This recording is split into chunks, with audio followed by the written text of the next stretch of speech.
Hampshire, and we're at Bomber Command. International Bomber Command.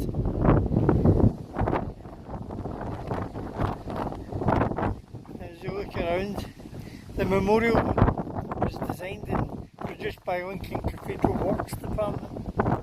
It represents the world and the countries that took part in the conflict. The sentiment of the place is recognition, remembrance and reconciliation.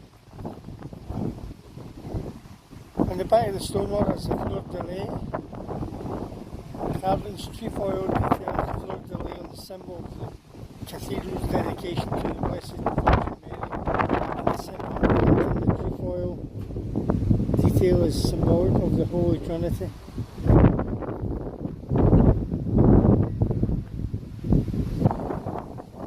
Is that there?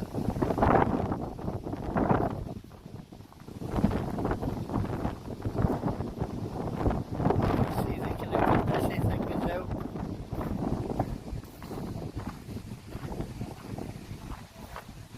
Recognition, reconciliation, remembrance.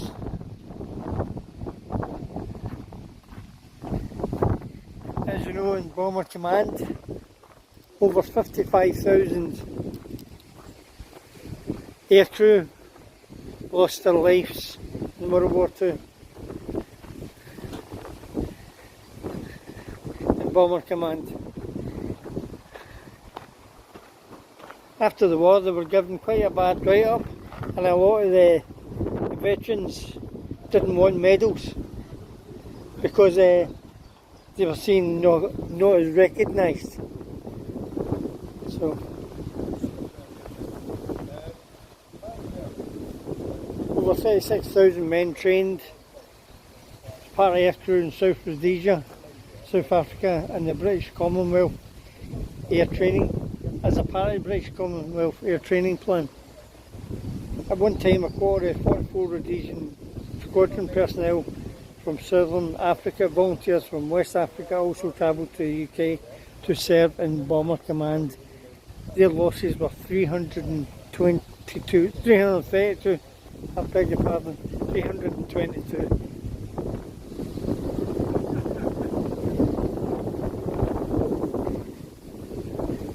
Nice little standard of giants. This is aircrew. It's a wee remembrance for the garden.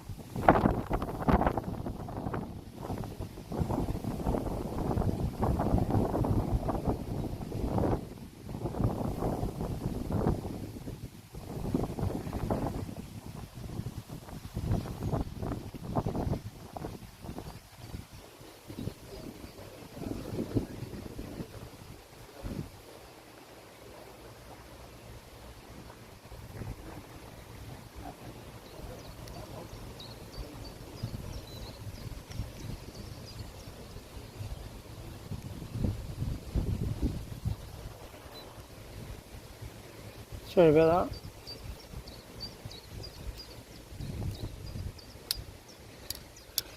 This fine gentleman, yeah.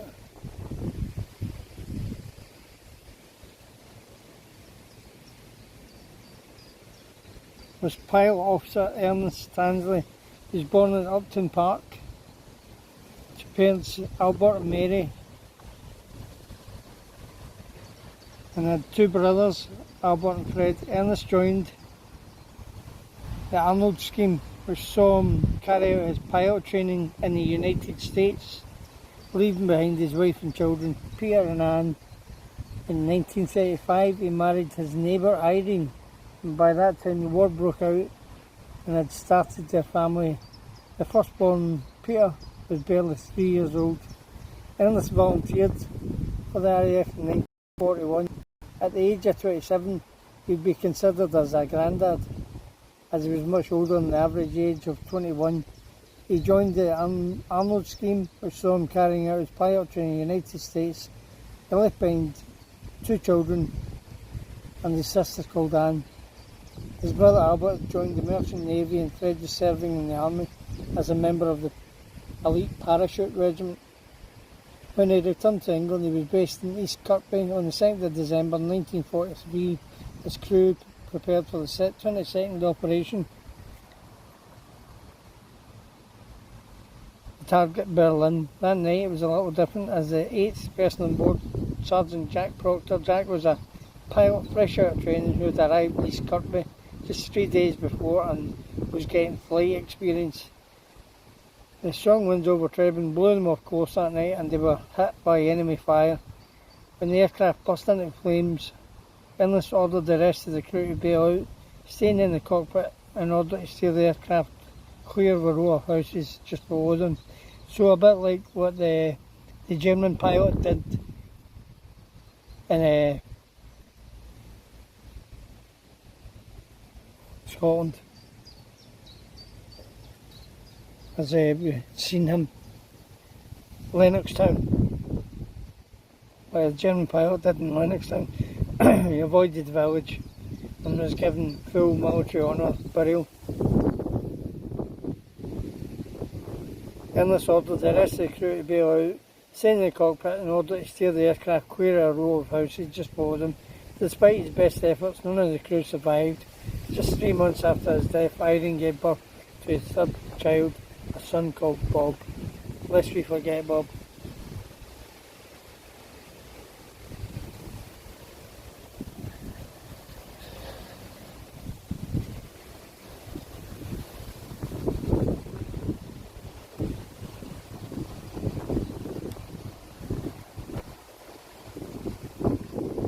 So let's see where you park that. This is like a wee memorial garden. Trees over there.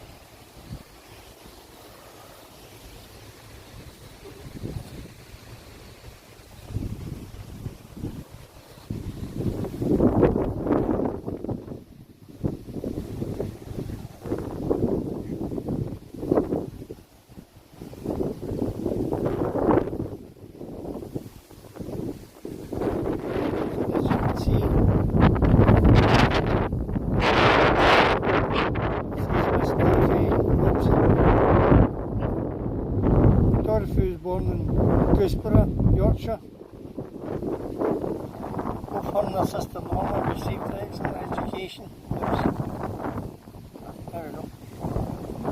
First at Westgate Private School and then Henry Smith School, where Dorothy achieved a higher grade certificate, earning her a place at Leeds University to study physics. This was a remarkable achievement for a woman in Britain at that time, when around only a quarter of students at university were women. Throughout her studies, Dorothy enjoyed all aspects of life, while attending rag weeks and dances, which she was never one.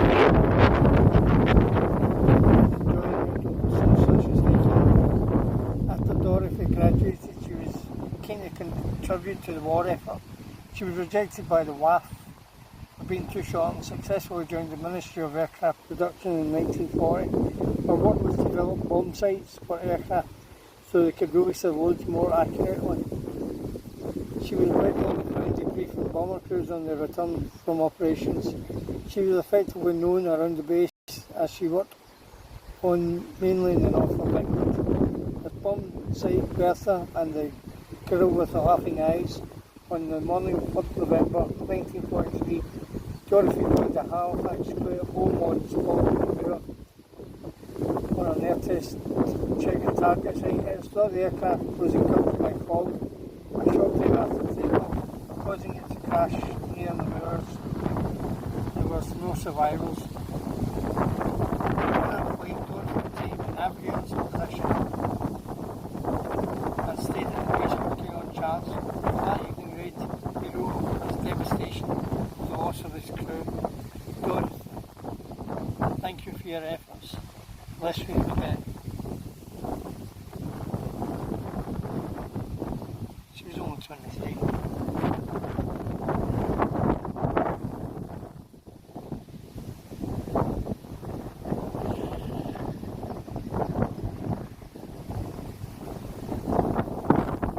So this is a commercial bomber command.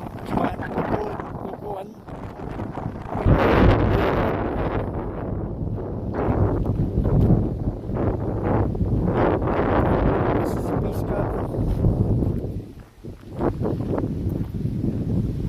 wee gathering place where people can sit. There's a wee event happening in there as well. Just a minute, thanks man.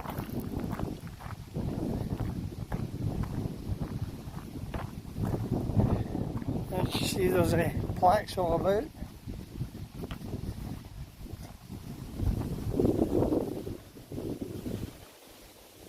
So all these trees are plaques of different squadrons, air bases.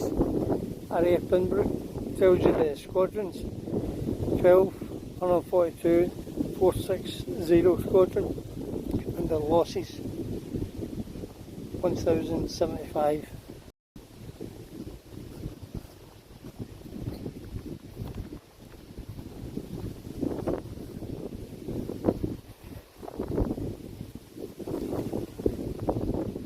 RAF Kelston,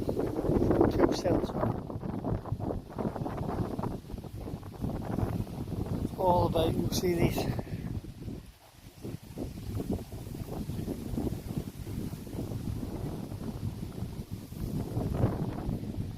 RAF Ludford Magna, 722 losses.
As I mentioned earlier, more than 55,000 bomber crew lost their lives during operations during the Second World War. On these metal, on these walls, there's some names.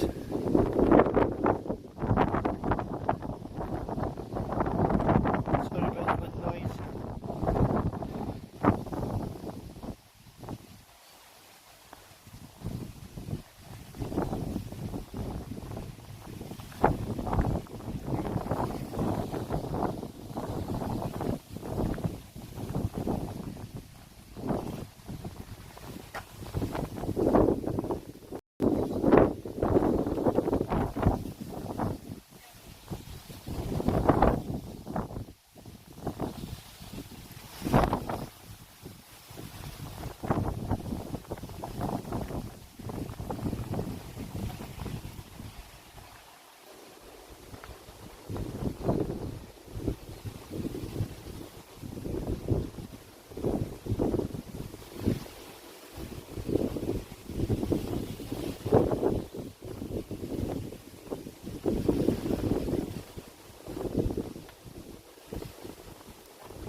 So those are just some of the names of over 55,000 aircrew that were lost.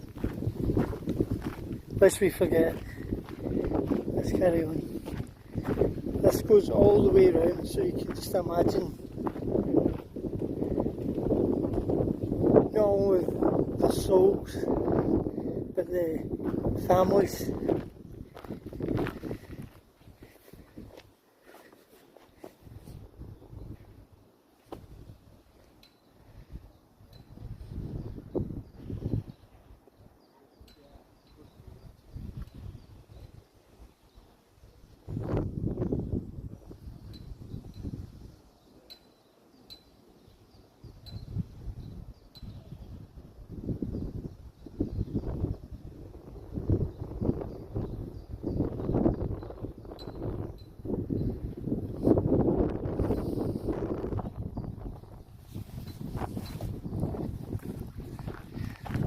Families that were lost as well. Just go in here, you see all the reefs that are left. Every remembrance day, every day should be remembered. All the lost should be remembered. They fought for our freedom, so that we may live.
You may have seen these two nurses before.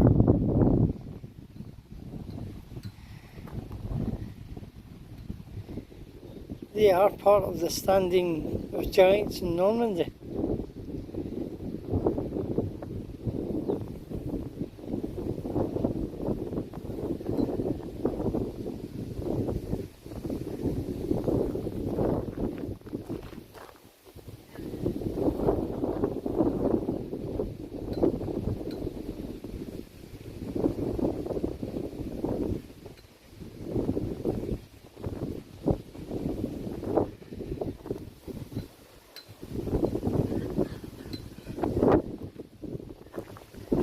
Look at all these names.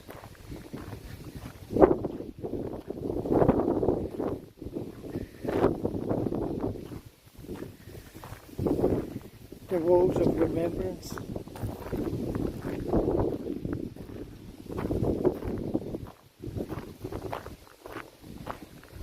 And the trees dedicated to lost, recently lost.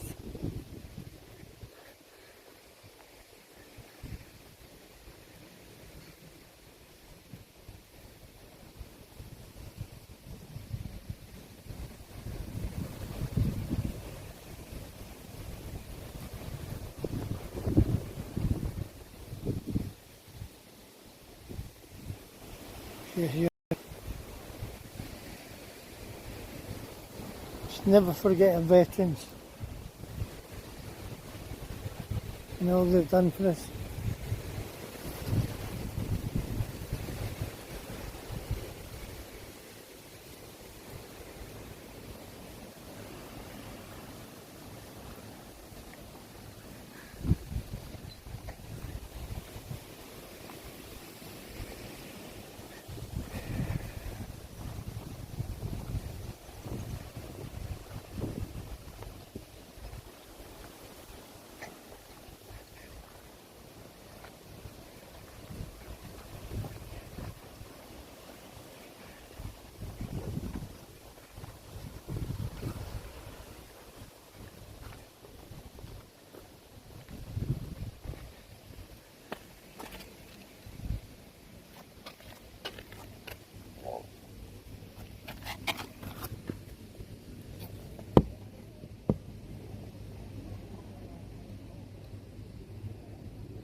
So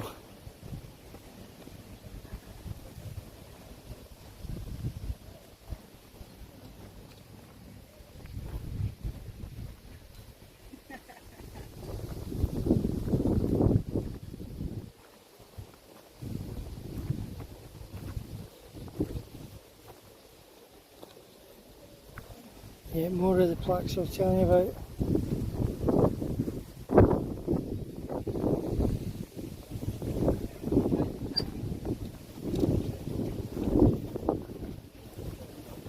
The squadrons and their men, bosses.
Of remembrance.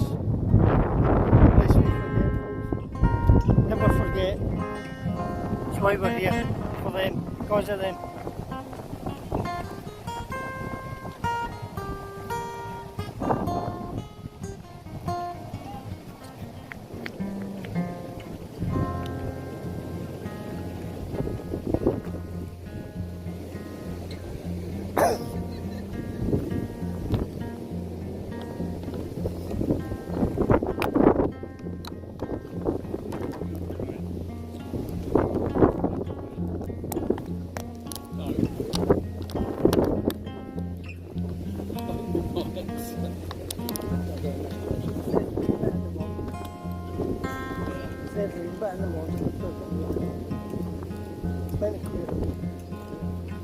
Hopefully.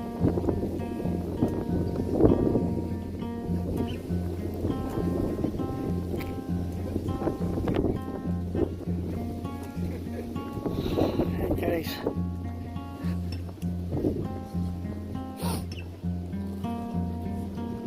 So we'll go in now and have a look at the exhibits like we do like we're in Scotland and we're looking through the museums. We'll go in because it's like a museum as well, so I'll put a wee pause in here, okay, so I don't want to get people in. Alright, so here we are at the second bit of the museum. Just listen a wee bit.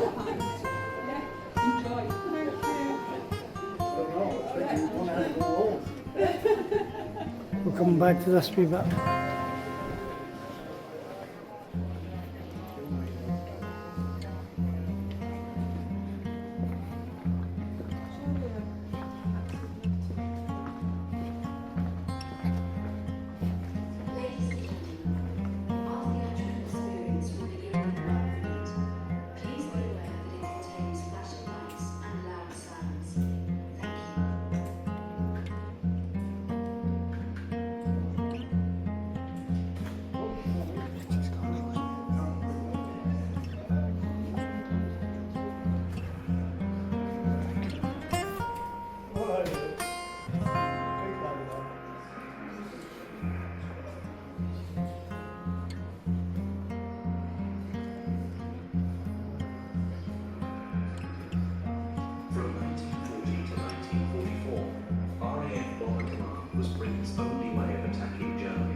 saw more aircraft shot down that night.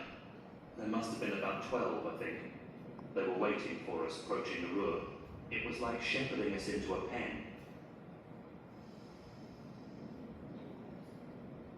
You really became quite fatalistic. You were doing a job, and you expected you were going to die. One of the crew was badly injured and died before they could get him back.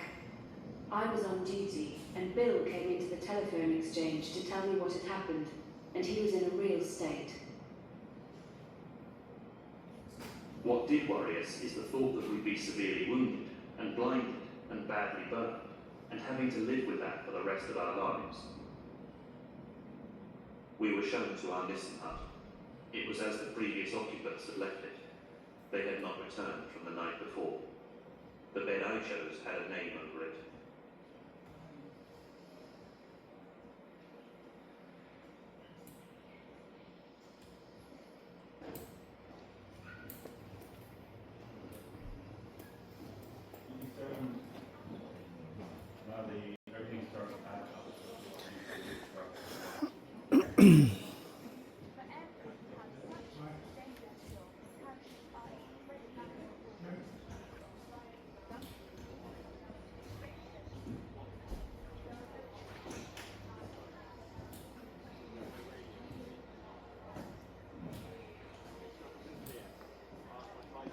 Let me know once we've cleared Lincoln Cathedral.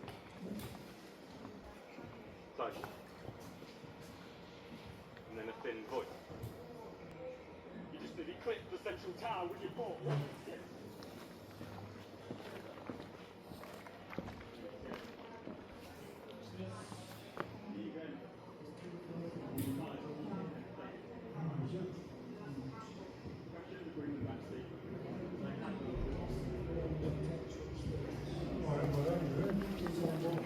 Yeah.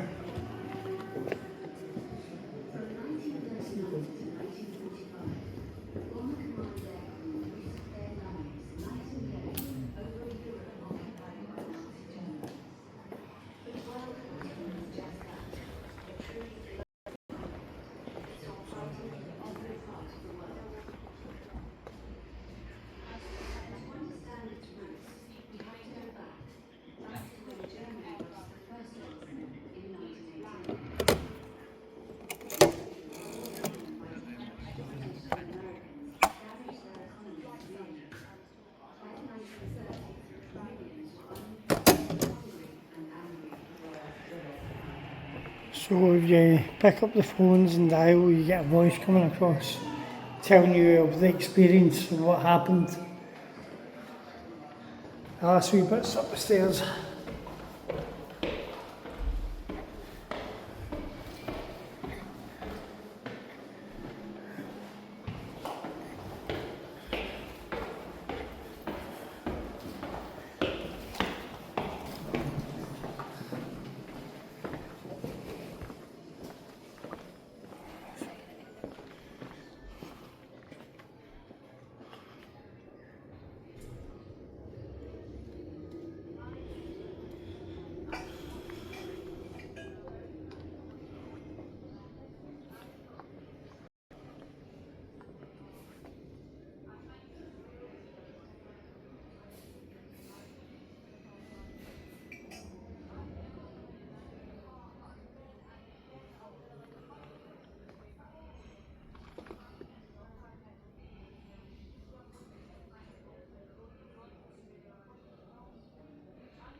When the first warning sounds, we stay in bed and only move when the red warning comes. Then we get up and go down to the shelter.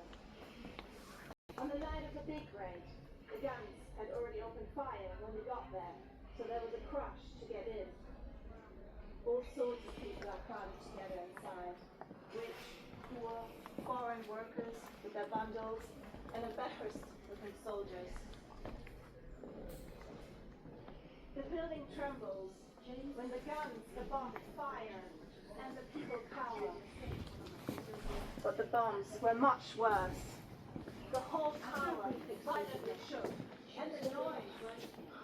People started crying and shouting, and someone yelled, "If you can hear me." Yeah. We meet again. When it was over, Hans and I went Right, so folks, let's head back to Scotland and give this museum a 10 out of 10. So remember it, International Bomber Command, okay? It's in Lincolnshire. Please come down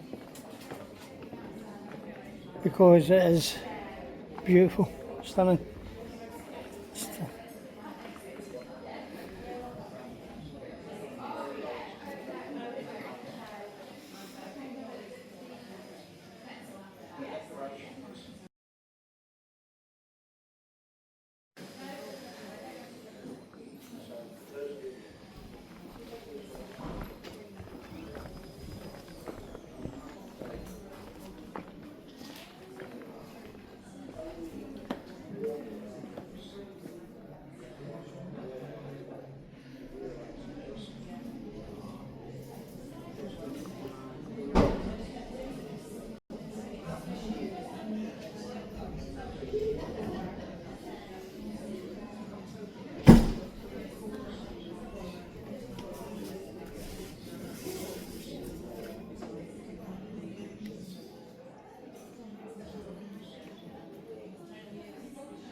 You're fine, you're fine.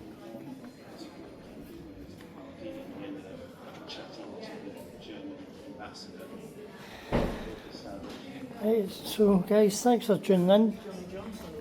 Remember to like and subscribe, and I'll see you in the next video, which should be sometime soon, I hope. So, mind leave a comment down.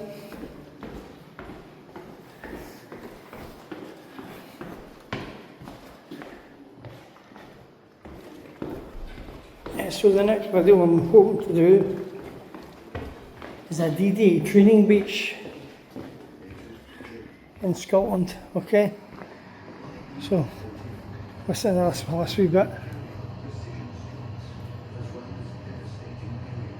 Okay, chaps. Ready? Self-seat now. Oxygen on. Give up a moment here. Oxygen on. Okay. Okay, Malema. Oxygen okay. Okay, navigator. Okay, navigator. Lights on through. Okay, okay, lights off. Okay,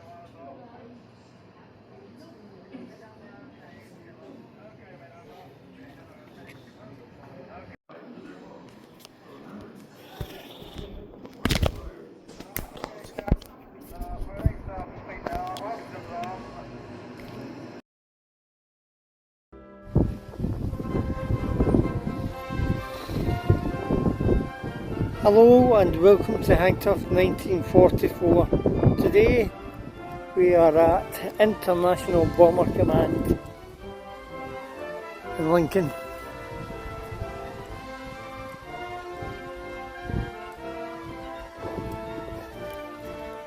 So before we go in, we just have a wee little minute of silence.